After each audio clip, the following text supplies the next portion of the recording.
is also another concept, uh, which is Murti Pujan, which is incorrectly described as idol worship. So, what exactly is Murti Pujan? And tell us why and how it's not we cannot it cannot be described as idol worship. And can Mm, you also explain both the adhyatmic practice and the science behind Murti Pujan? right. So Murti, technically does not mean idol, obviously. It means just a form or a Vigraha. You can say Pratima. Um, we like to say Vigraha, Shri Vigraha. It's the form that we worship and God and the Supreme Lord out of His unlimited mercy. It is an act of divine compassion that he will enter into the Vigraha. He will consecrate the deity. He will reconsecrate it, and he enters into it and allows us to have access to him or her. Any devi, whatever pujan you do of any murti, it it is a much deeper understanding of divinity. Again, like I said, the Abrahamic religions do not deal with energy. They just have no concept of it. They don't accept anything that they cannot see. Maybe God has his energies, but we cannot interact with it. Is pretty much the idea that um, and that causes a real obstacle in understanding why murti would be a direct conduit of divinity. It is not that we are not ridiculous to think that whatever murti we have in front of us is the exact form of God. No, they can be imperfect in so many ways, but we know that God, out of his unlimited compassion, because of our shraddha and our need to connect with him in a very tangible way, he they she he worshipping a shakti murti, that's fine. Divinity enters into the pratima, into the murti, to allow us access. It is out of their compassion, it is out of their mercy. And this transfer of energy can only be understood if you can view the supreme reality as being all pervasive, all around you, in every single atom, every single particle around us, within us in the form of Paramatma, all around us in the form of Brahman, and Sakshat Bhagavan as the Supreme Personality. See, this is very nuanced. The Abrahamic religions do not accept that there can be so much nuance in the Vedic traditions. They have no understanding of it. So it is not just that we worship God in the tree and the stone and that's it, and we don't have a higher understanding. That is just one aspect. The Parabrahman, his all-pervasive energy is just one aspect of it. Then he's got in the localized form as Paramatma in the heart. He never ever leaves our side. He's there eternally. So God can take so many forms, and there's so many aspects to his entirety. The absolute reality that is known as Parameshwar, the Supreme Lord.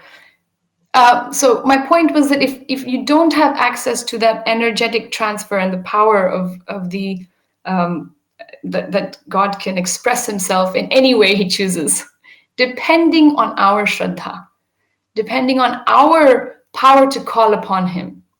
So when you do a yagna, fire sacrifice, and you consecrate, you kind of install, as they say, pran pratishtha. When you do through the channels of the Vedic, rituals, there's an entire science behind it. I can't explain the entire science because I'm not so expert on it, but there's so many purohits and the yagna pujaris that can explain it. They've studied the shastras clearly, and that energetic transfer is so real. It is absolutely, when you start experiencing it yourself, that's when the transformation happens. If we don't have access to, if we just think of God as this supreme mystery and kind of just energy that's inaccessible, or this person that's somewhere else and he has no there's no expression of him in front of us at all. How are we going to connect? How do we build a relationship with that? So the Hindu tradition, the Vedic tradition actually of Murti Pujan is to allow a deep and a personal relationship between the sadhaka and the sadhya.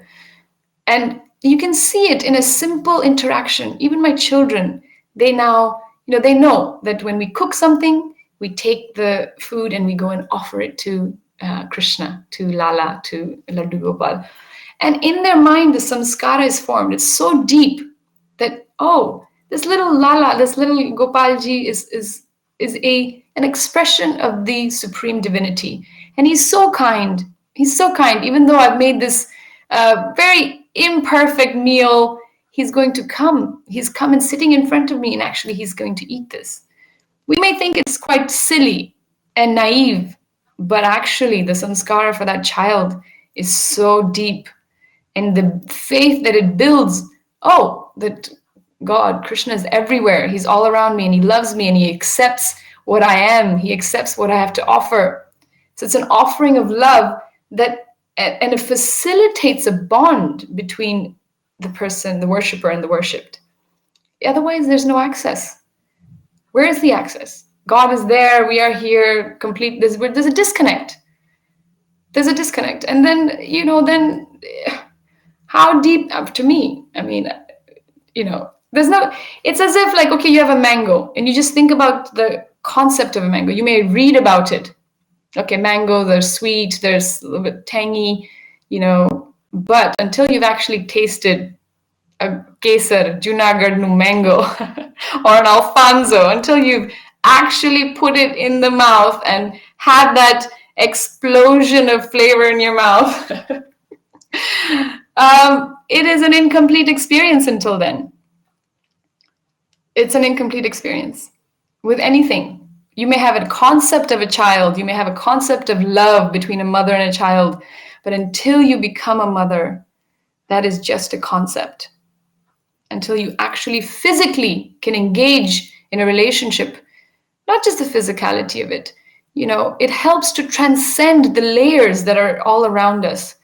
So Murti Pujan is an absolute necessity to go deeper into our eternal relationship with divinity, because the interactions start happening.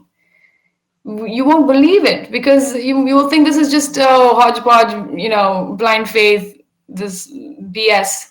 But the stories I have heard and actually personally experienced, it would shake you to the core.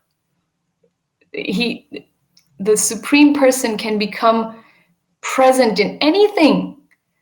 But we're not saying that we should start worshiping the gate and the road and whatever. No, you must do the pran pratishtha. There's a ritual. There's an entire scientific procedure that goes through it. So the Lord has already said where he likes to appear.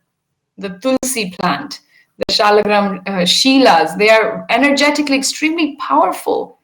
So again, these things are not for everyone.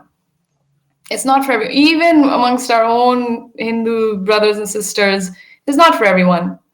It's not something that they can easily grasp. And therefore, there's been so many offshoots where they just try to eliminate the concept of a person, nirgun, nirakar, because it's too difficult to actually go into the nitty-gritties, and it's not comfortable. So it's not about comfort, it's about actual faith. It's about, at the end, not blind faith, very, very structured, researched, shastric faith.